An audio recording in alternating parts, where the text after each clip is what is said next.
Are you a professional who wants to become a more effective leader? Then get ready for daily tips from the coach with the experience and inspiration to help you succeed in any leadership situation. You're listening to the Meeting Leadership Podcast with Gordon Shepherd.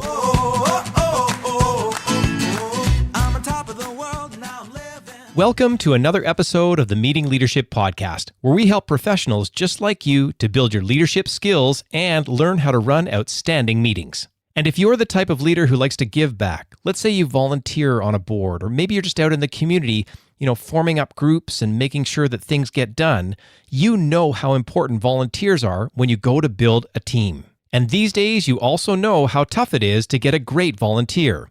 And that's why today we're going to be talking about volunteer recruitment strategies that work. And to help us get this done at the highest possible level, we're bringing on an expert. His name is Brent Collingwood.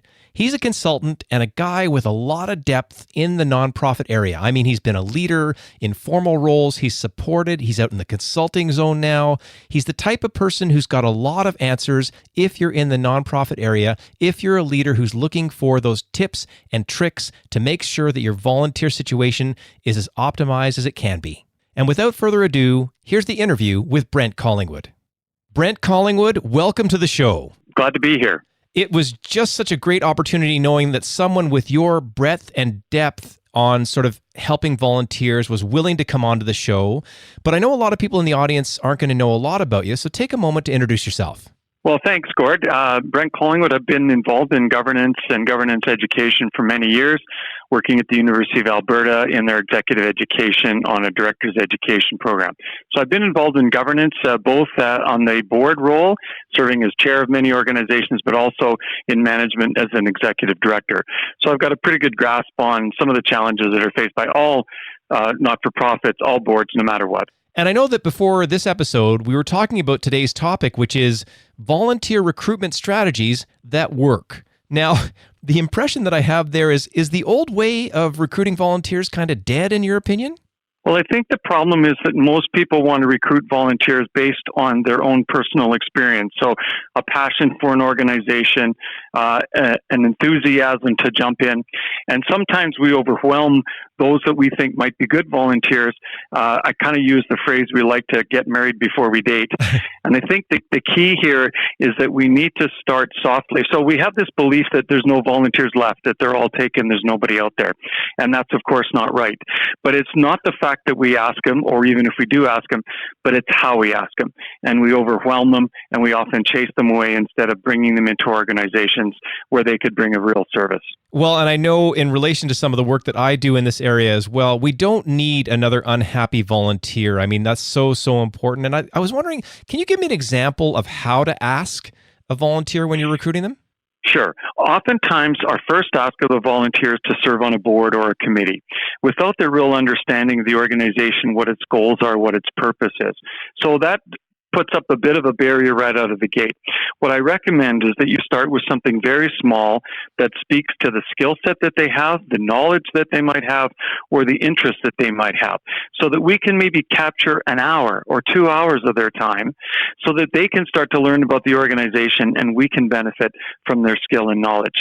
If you introduce that on a smaller scale, you then might have the potential to bring that person onto a committee and maybe ultimately onto the board. And when you say smaller scale, you're talking about bite-sized chunks. Is that correct? That's correct. An hour of time. If you were to say to somebody, hey, we're doing a garage sale, could you give us an hour of your time to help us set up? You're not asking to commit for a full day. You're not asking them to sit in a committee. When they get to meet the people, have the camaraderie, the sharing of the interest, those are the things that will spark people's interest to saying, hey, I'd like to learn more and maybe get more involved. I think this is so important, especially from a senior leader in volunteering perspective, right? If you get this right and you start to have the ability to recruit people in a way that they're going to get engaged with your organization, then you're not going to be spending your time on recruiting. You'll be spending your time on doing. Absolutely. And the other thing that spins off of that is success breeds success. If you're able to recruit strong volunteers who bring a real passion and understanding to the organization, that speeds out, that filters out into different sort of spider's webs and success breeds success because volunteers want to be a part of an organization that's successful.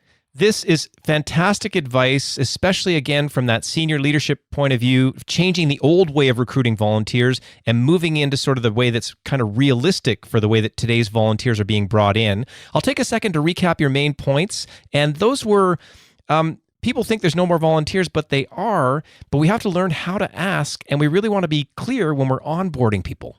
That's absolutely correct. And it's understanding of the organization, its intentions, its goals, so people with a skill set or a knowledge can find a way to contribute to the success of that organization.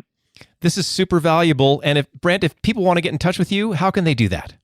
Collingwoodconsulting.com is my website. I actually do speeches and talks and workshops on this topic, so I'd be happy to hear from anybody and offer any service and help that I can. Well, I really appreciate that you were on the show. Thanks so much. Thank you very much, Gord. You know, I think any nonprofit leader would get a ton out of the interview that we just heard. The big takeaway for me was learn how to ask a volunteer to do a bite-sized task. I love that idea of just an hour. Come in, try it out, get to know each other, and then maybe that's the way people will start to stick around and do even more for your organization. And if you'd like more of Brent's great suggestions, then check out episode 49 on the Meeting Leadership Podcast. It's called Why You Need to Blow Up Your Volunteer Meeting Agenda. And you can get that by going to meetingleadershipinc.com/49. And I also want you to know that this episode of the Meeting Leadership Podcast is brought to you by the Meeting Leadership Academy. If you're looking for great options to help you grow your volunteer leadership capacity, then visit meetingleadershipinc.com/academy. And as always, thanks so much for listening, and we'll see you tomorrow on the Meeting Leadership Podcast.